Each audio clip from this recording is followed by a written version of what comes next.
Hello दोस्तों, सोचा है शुक्ला ब्लॉक में आप लोगों का स्वागत है। आज हम एक बुजुर्ग दादाजी से आप लोगों को बात करा रहे हैं। देखिए, आपको कुछ बताने जा रहे हैं। देखिए, अध्यात्म पर बहुत से कथावाचक अपनी बातें कहते हैं। बड़े संत महात्मा, हमारे धार्मिक ग्रंथ हैं, सभी बताते हैं अध्यात्म पर। अध्यात्म क्या है और इसकी आवश्यकता ही क्यों है।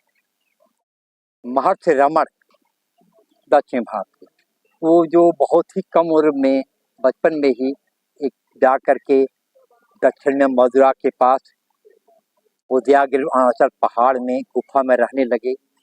जीवन भर वो मौन रहे, केवल कुछ कहने बातों में वो लिख लिख करके उत्तर दिया करते थे।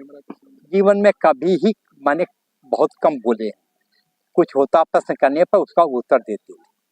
वो कहते कोई जाता था, कहा कि महाराज जी मुझे शिष्य रूप में ग्रहण करिए, तो कहते थे कौन गुरु कौन शिष्य, आपकी आत्मा ही आपके गुरु है। आप कौन हैं, बस ये जान लीजिए, आपके सारे प्रश्नों का उत्तर मिल जाएगा।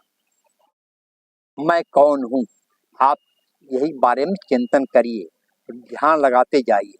महीना 2 महीना 4 महीना साल, आए दिन आपको अपनी आत्मा की झलक मिल जाएगी। और फिर आपको जो आनंद मिलेगा, अक्सर आप उसी स्थिति में होना चाहेंगे। हमेशा आप समाधि में, ध्यान में डूबे रहना चाहेंगे, क्योंकि उसमें आपको परम आनंद मिलता है। ये तो महर्षि रमण जी की का है। यही चीज अष्टावक्र गीता में अष्टावक्र जी राजा जनक को कहते हैं। इसी बात को वशिष्ठ जी श्री रामचंद्र को योग वासिष्ठ में यही कहते हैं। महर्षि दत्तात्रेय की जो गीता है, अवधूत गीता नाम से प्रसिद्ध है, उसमें ठीक यही बात कही गई है। आज शंकराचार्य ने विवेक चूड़ामणि में यही बात कही है। ब्रह्म सूत्र में भी उन्होंने यही बात की है। इसका सब कुछ निचोड़, सब कुछ बातें आपको भगवत गीता में श्री कृष्ण ने अर्जुन से कही, और अर्जुन अंत में संतुष्ट हुए। कि सारे सिद्धांतों का निचोड़ से कहा गया, सबका निचोड़ गीता में। वो कृष्ण जो समझा रहे हैं, और अर्जुन मोहग्रस्त बहुत लंबे समय तमाम प्रश्नों के बाद वो संतुष्ट होते हैं, और फिर वो प्रश्न रहित हो जाते हैं। कहते हैं प्रभु आपकी शरण में आ गए, आपका जो आदेश जो इच्छा हो बस वही हम करेंगे, हमसे कोई मतलब नहीं। यही निष्काम कर्म योग है, सारे संत यही करते हैं। कबीर साहब ने वो सारे वेद पुराण का निचोड़ दोहों में छोटे छोटे वाक्यों में बता दिया, बड़ा सरल शब्द में। कि पढ़ा लिखा हो या बहुत बड़ा विद्वान हो, सबके लिए कबीर साहब ने कर दिया। आज कबीर साहब पूरे विश्व में संत मत के प्रतिनिधि हैं। चाहे गुरु गोरखनाथ रहे हो, सब उसी में समा गए। रविदास हैं, उसी में समा गए। सब सारे लोग, ये संत मत वहीं शुरू हुआ कबीर साहब से।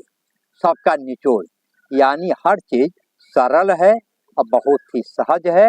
आप सरल ढंग से जीवन गुजारिए, यही है अध्यात्म। और आपका अध्यात्म का अनुभव होगा, उसको कहा नहीं जा सकता।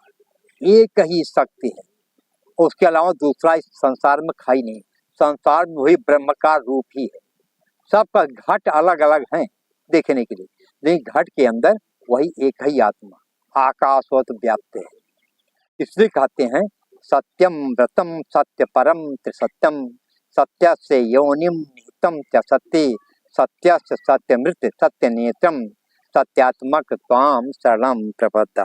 ओम नमः शिवाय।